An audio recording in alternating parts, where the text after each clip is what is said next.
రెండోది ప్రగతిశీల పవిత్రీకరణ, అంటే ప్రతిదినము కూడా తను తాను పవిత్రపరచుకోవాలి. మూడవది ఏమో సంపూర్ణ పవిత్రీకరణ, యేసుక్రీస్తు శిలువలో మనం రాకడలో ఎప్పుడైతే ఎత్తబడతామో అప్పుడు సంఘానికి అంతటికి కలిగేటువంటిదే ఏంటిది పరిపూర్ణ పవిత్రీకరణ అనేటువంటి విషయాన్ని తెలుసుకున్నాం. సో ఇది శాంటిఫికేషన్ అనేటువంటిది, పవిత్రీకరణ.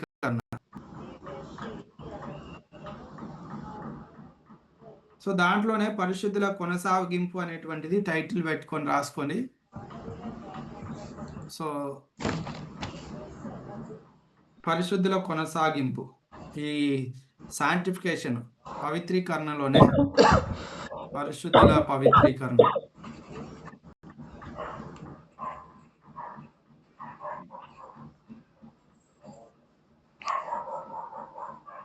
పరిశుద్ధుల పవిత్రీకరణ.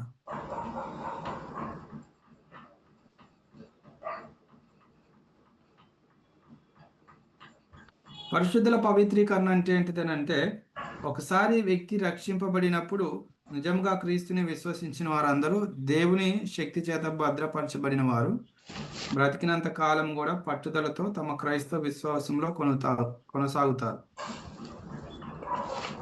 సో ఈ కొనసాగని వారు అనేటువంటి వారు అవిశ్వాసులుగా ఉంటారు. కొనసాగేటువంటి వారు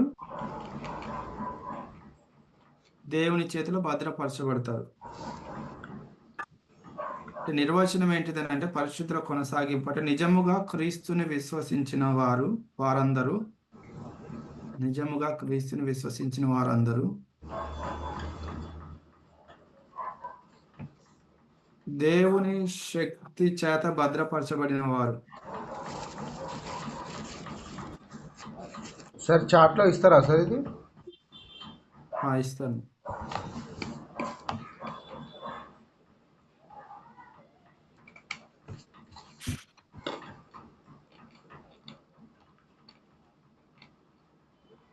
వారు బ్రతికినంత కాలము పట్టుదలతో తమ క్రైస్తవ విశ్వాసంలో కొనసాగుతారు. అలా అంతము వరకు కొనసాగేవారు నిజముగా తిరిగి జన్మించిన వారు. కొనసాగని వారు నకిలీ విశ్వాసులు. అంటే పరిశుద్ధుల కొనసాగింపు అంటే, ఒకసారి రక్షింపబడినటువంటి వ్యక్తి మారు మనసు పొంది పాపక్షమాపణ బాప్తీసం తీసుకున్న తర్వాత తాను జీవిత కాలం అంతా కూడా దేవుని చేత అంటే పరిశుద్ధతలో కొనసాగుతాడు. దానిని ఏమంటారనంటే పరిశుద్ధుల కొనసాగింపు అంటారు. కానీ కొంతమంది కొనసాగరు పరిశుద్ధతలో, వారిని నకిలీ విశ్వాసులు అంటారు. వివరణ ఏంటిదనంటే, ఈ సిద్ధాంత ప్రకారం ఒకసారి రక్షింపబడిన వారు ఎల్లప్పుడూ రక్షింపబడిన వారు. Once saved always saved. దీనిని రక్షణ భద్రత అని అంటారు.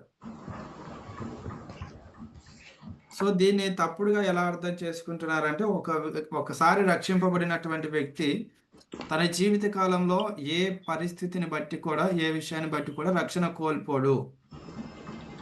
సో రక్షింపబడినటువంటి వ్యక్తి తన రక్షణ భద్రపరచబడి ఉన్నది కాబట్టి విశ్వాసులు ఎంత పాపం చేసినా కానీ రక్షణ కోల్పోరు అని వాక్యానికి విరుద్ధంగా బోధించేవారు ఉంటున్నారు. సో ఈ రక్షణ భద్రతను చాలా మంది తప్పుగా అర్థం చేసుకొని ఏం వాక్యం బోధిస్తున్నారంటే, ఒకసారి రక్షింపబడినటువంటి వ్యక్తి అంతం వరకు రక్షింపబడ్డాడు, అతని రక్షణ కోల్పోడు. సో విశ్వాసి రక్షింపబడిన తర్వాత ఎంత పాపం చేసినా కానీ తన రక్షణ కోల్పోరని వాక్యానికి విరుద్ధంగా వాక్యాన్ని బోధించేవారు ఉంటున్నారు. కానీ ఒకసారి రక్షింపబడినటువంటి వ్యక్తి తన క్రియల చేత పాపము చేత రక్షణను కోల్పోయే అవకాశం ఉంటుంది.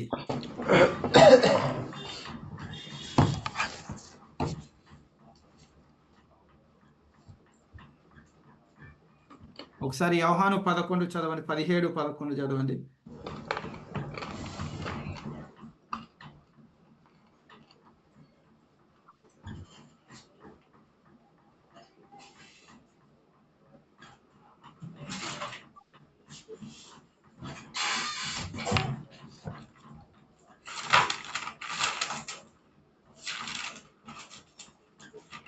యోహాను 17-11 చదవండి. సో కొంతమంది ఎలాగంటే ఒకసారి యేసుక్రీస్తుని అంగీకరించిన వారికి ఏ శిక్ష విధియు లేదనేటువంటి వాక్యం ఉంటుంది కదా! వారు తీర్పును తప్పించుకొని నిత్య జీవమునకు వెళ్ళిపోయారు అంటున్నారు. సో మనం రక్షింపబడిన వెంటనే మనకి శిక్షా విధి తీర్పు అనేది తెలియదు కాబట్టి మనం ఇక ఎలా జీవించినా గానీ మనం తీర్పులోనికి రాము అనేటువంటి ధీమాను వ్యక్తం చేస్తా ఉన్నాం.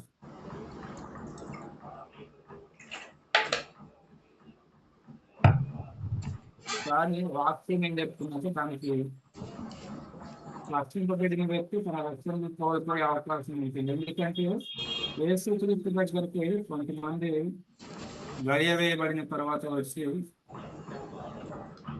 చదవండి, వాక్యం తీసుకున్నారు చదవండి. యోహాను 17:11.